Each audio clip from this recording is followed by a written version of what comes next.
Les superficies de terre et d'eau affectées par des déchets et la pollution sont appelées des sites contaminés.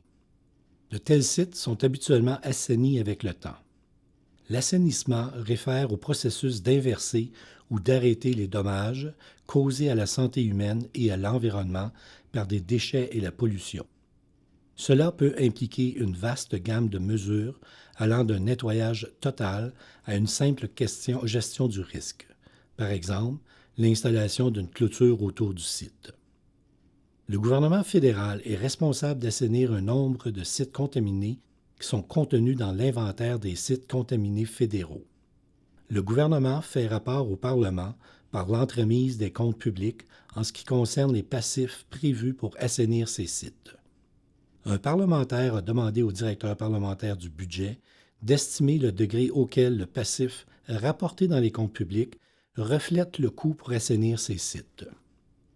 Il importe de signaler que ces résultats sont une estimation.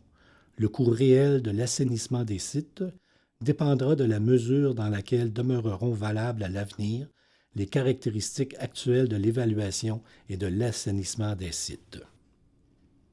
Le passif total pour assainir les sites contaminés rapporté dans les comptes publics est de 4,9 milliards de dollars.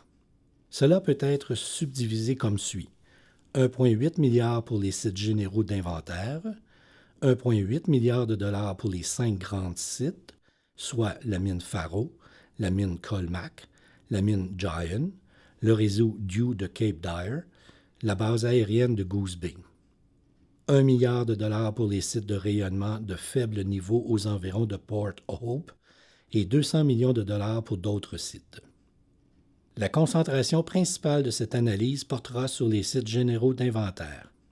Bien que les comptes publics rapportent que 1,8 milliard de dollars sont liés à l'assainissement de ces sites, le DPB estime que les coûts d'assainissement seront plus proches de 3,9 milliards de dollars, soit 2,1 milliards de dollars de plus que ce qui figure actuellement dans les comptes publics rapportés au Parlement.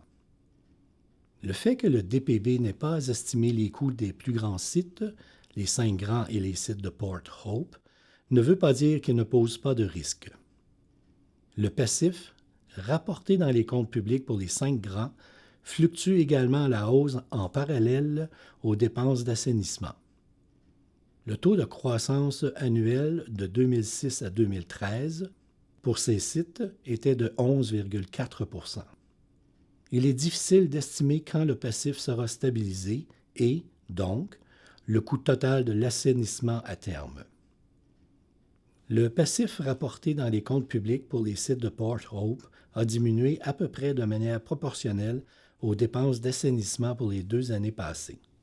Cela pourrait suggérer que le passif s'est stabilisé et que le coût total d'assainissement reflètera, plus ou moins, les dépenses et le passif.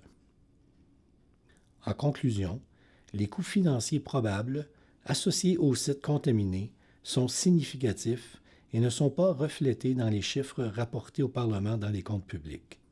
Les coûts des sites généraux d'inventaire et des 5 grands sites dépasseront probablement ceux qui sont actuellement rapportés. De plus, les coûts pourraient augmenter à cause de formes de contamination qui ne sont pas encore identifiées. Par exemple, un nouveau contaminant, le sulfonate de perfluorooctane, a été récemment découvert dans un certain nombre de sites. Ce produit chimique, utilisé comme mousse extinctrice dans les aéroports, fera augmenter les dépenses d'assainissement du gouvernement.